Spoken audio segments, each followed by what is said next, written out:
South Africa's ruling ANC prioritizes reforms after registering one of its weakest election victories. We get reactions and look at the impact of a delayed transitional unity government in South Sudan. And why gold mining activities are posing a threat to the Senegal River and those who depend on it. Hello and a very warm welcome to Africa Live on CGTN. I'm Lindy Mtongana in Nairobi. Also coming up this half hour. A pro-government militia in Nigeria frees nearly 1,000 children in its ranks.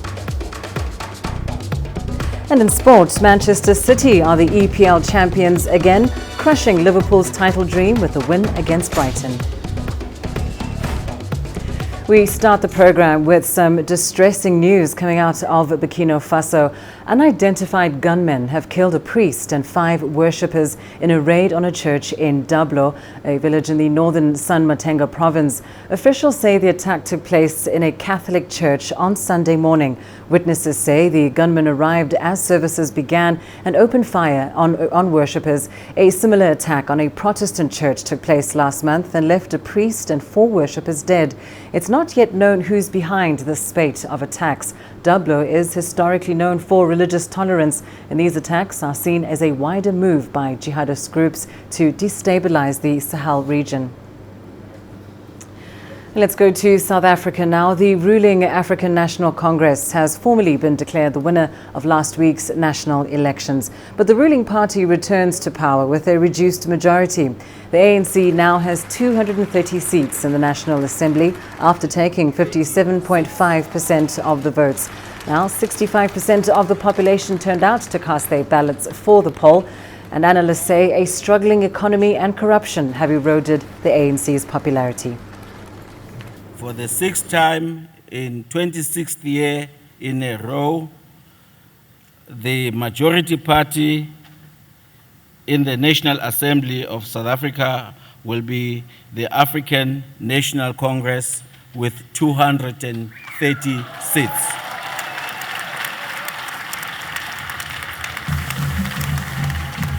And that's how the 2019 national general elections wrapped up. The governing ANC, with just over 10 million votes, secured 230 seats in the 6th parliament. The ruling party lost 19 seats. The main opposition party, the Democratic Alliance, also lost 5 seats. While the third largest political party, the Economic Freedom Fighters, almost doubled their parliament presence, going from 25 to 44 seats after getting 1.8 million votes in the 2019 elections.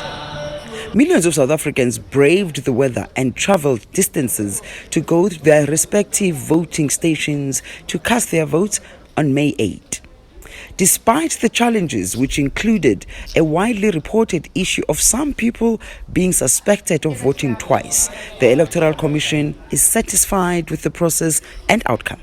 Despite these challenges, it is our incontrovertible belief we have all come through this election even stronger as an institution. We have come through this election even stronger as a people. We have come through this election even stronger as a country. President Cyril Ramaphosa described the 2019 provincial and national elections as a resounding expression of the will of the people.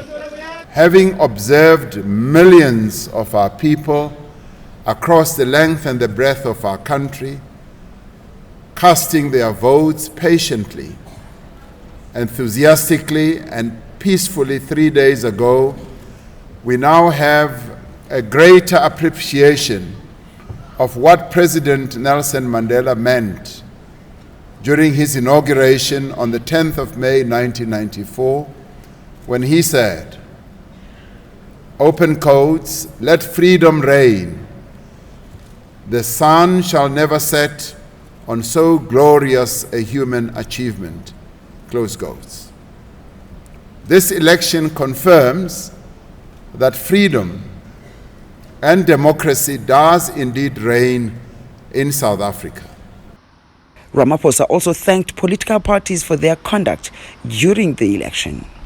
Elections have come and gone, and it's now up to the elected officials to ensure that they deliver on the promises that they made when they were campaigning. South Africans have given them a clear mandate to provide better and quality services for all in the country. Yolisa Njomela for CGTN in Pretoria.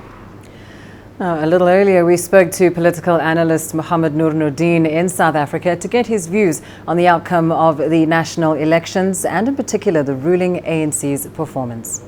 What that shows you is that democracy is maturing. I mean, the ANC once upon a time had just above 70%.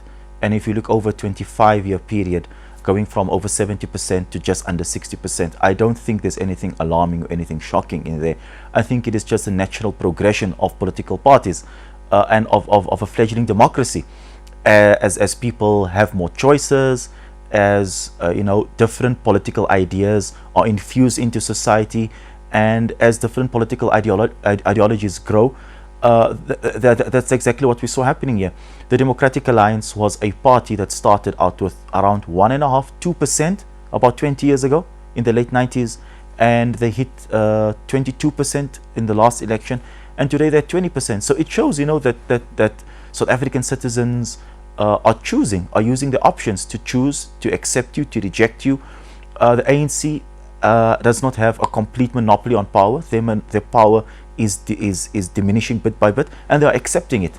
If you look at the economic freedom fighters, who are in a technical way a breakaway from the ANC, and who could be considered a more leftist view of what the ANC has always offered, they doubled their support. So if you take the economic freedom fighters are sitting at around 10%, 11%, and the ANC are 57%, combined, they still make up the majority of parliament, which shows that the ANC with its moderate leftists and the EFF with their more radical leftists still make up the bulk of what South African voters are voting for. The president is very firm in his position, and this is and the president's position in the party is very important in understanding the future of South Africa, because he has a vision which is called the New Dawn, and that basically looks at investment in the country, it looks at eradicating poverty, it looks at creating jobs. And we should remember there's been a global recession over the last few years, and there are a few examples in Africa where economies have been doing well, but overall, the global economy, especially in African economy, is still relatively sluggish, and South Africa is not immune from global trends and so forth. I think the important thing for South Africa is a reputational issue, that the president is secure, the ANC will abide to its policies, and that the ANC government will be clear on where it is going and what its plan is. That of course gives a lot of comfort to investors. On a local level, a national level, the ANC can do nothing else but continue in its numerous programs of development, education, health, safety, job creation, employment.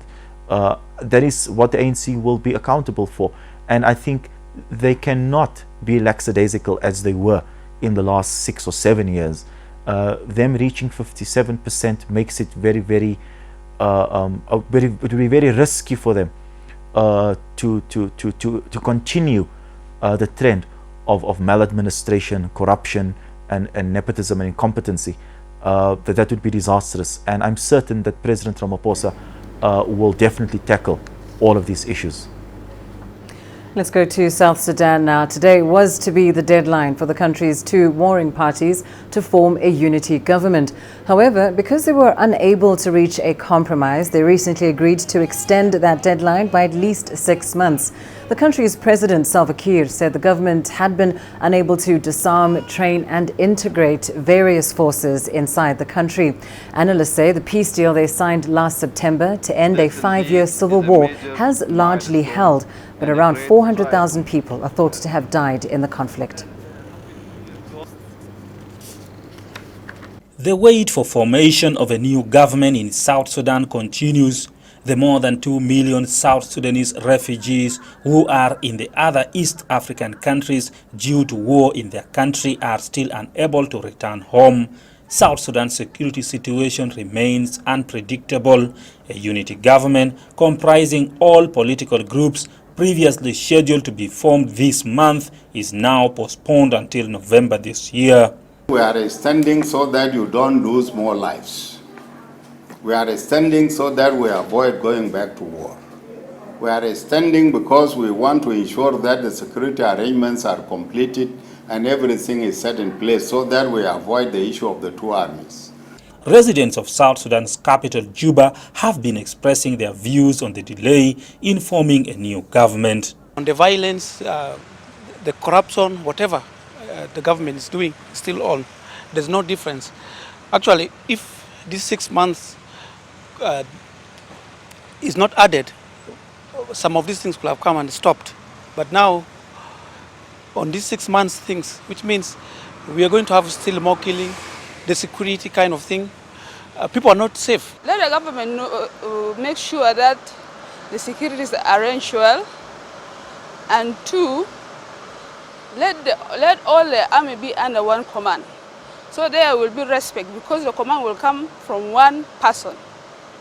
So that to avoid that mistake of 2016. In 2016, a poorly arranged security sector led to clashes between forces loyal to President Kiir and the then Vice President and opposition leader Riek Machar in South Sudan's capital, Juba. The fighting took place 2 months after Riek Machar had returned to South Sudan.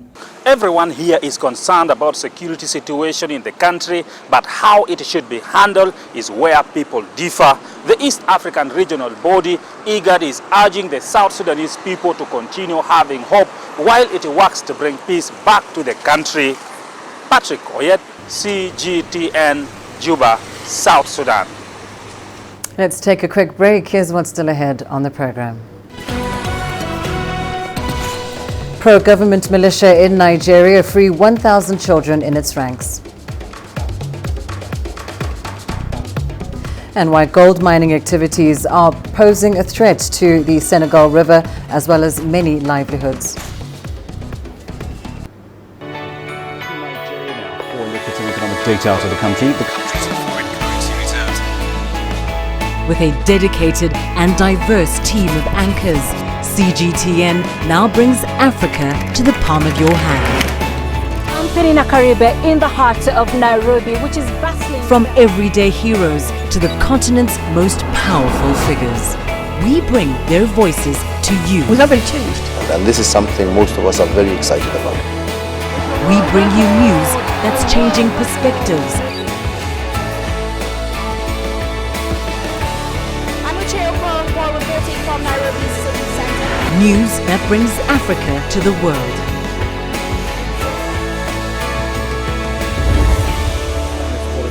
CGTN.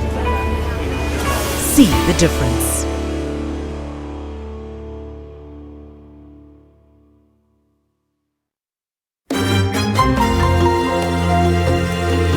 Africa Live. Find your voice.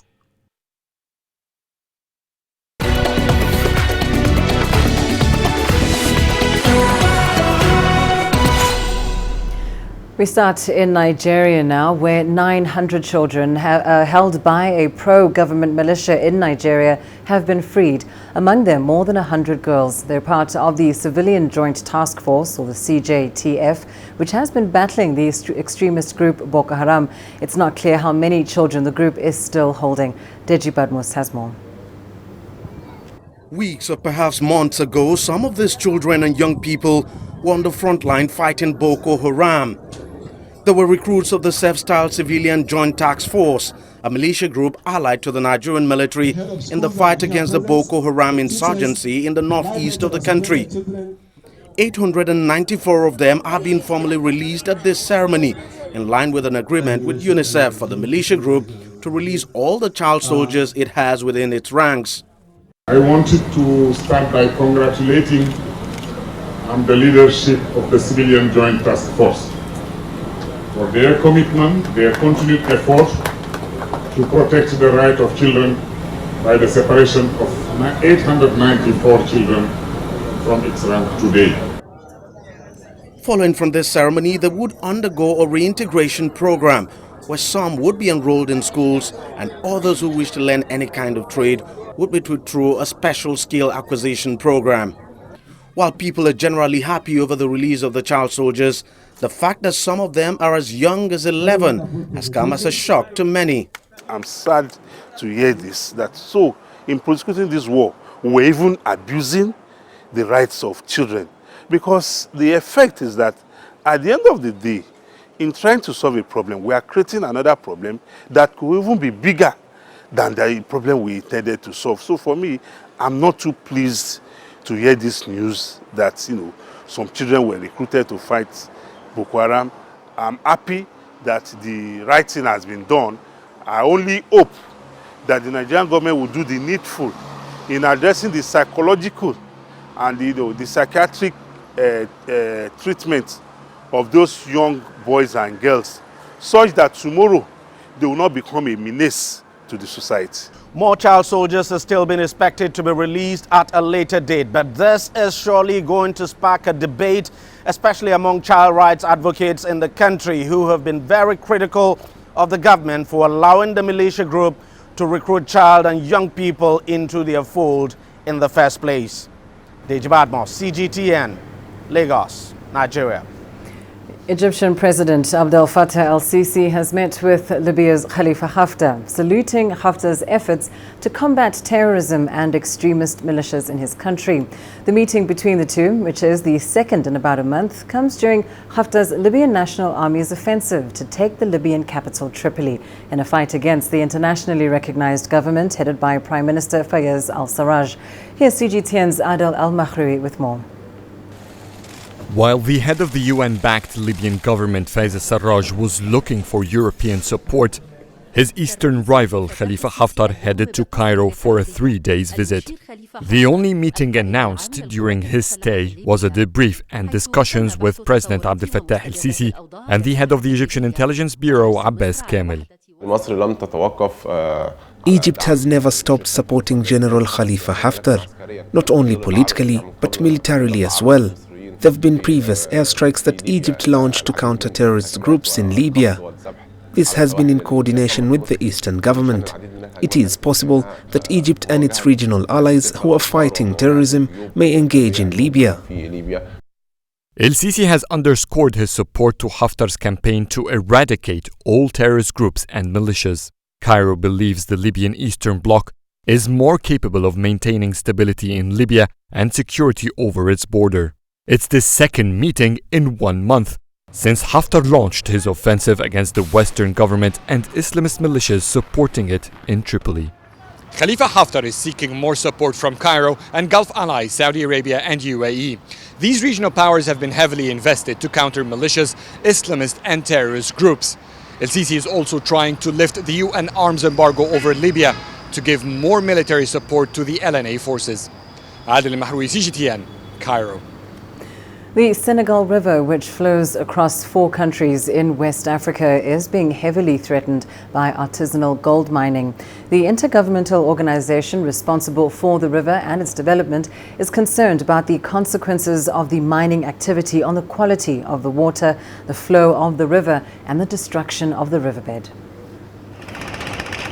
Thousands of gold miners invade the sites of Kédougou in southeastern Senegal every day. They work with manual and traditional processes. The erosive action due to the dredging of the banks of the Senegal River and the use of chemicals constantly pollutes the water and contaminates the soil. This poses a threat to the populations living along the river.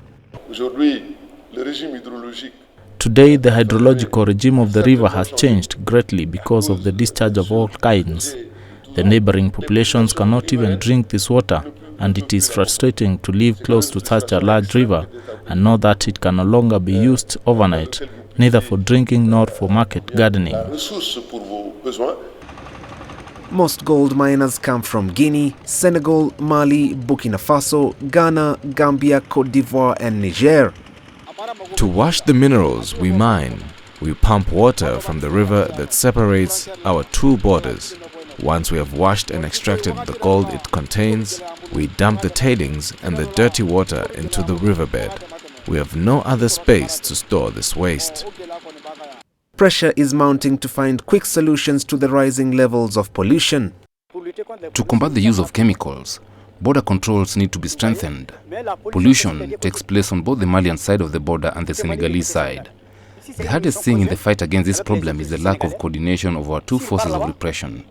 When we chase out the miners from Mali, they flee, cross the river and find themselves in the Senegalese territory, and vice versa. The Senegal River has its source in Guinea and waters 3 other countries, namely Senegal, Mauritania and Mali. 50 to 60% of the water consumed in Dakar comes from the Senegal River, while Mauritania also draws almost all of its drinking water resources there.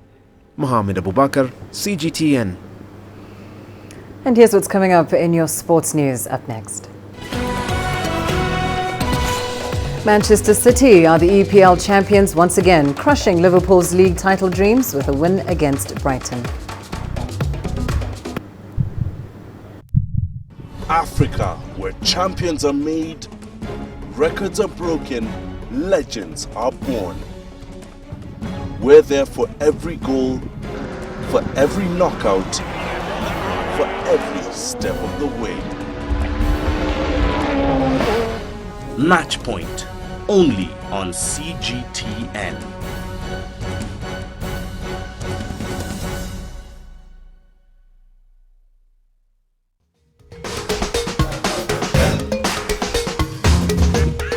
Africa Live. Find your voice.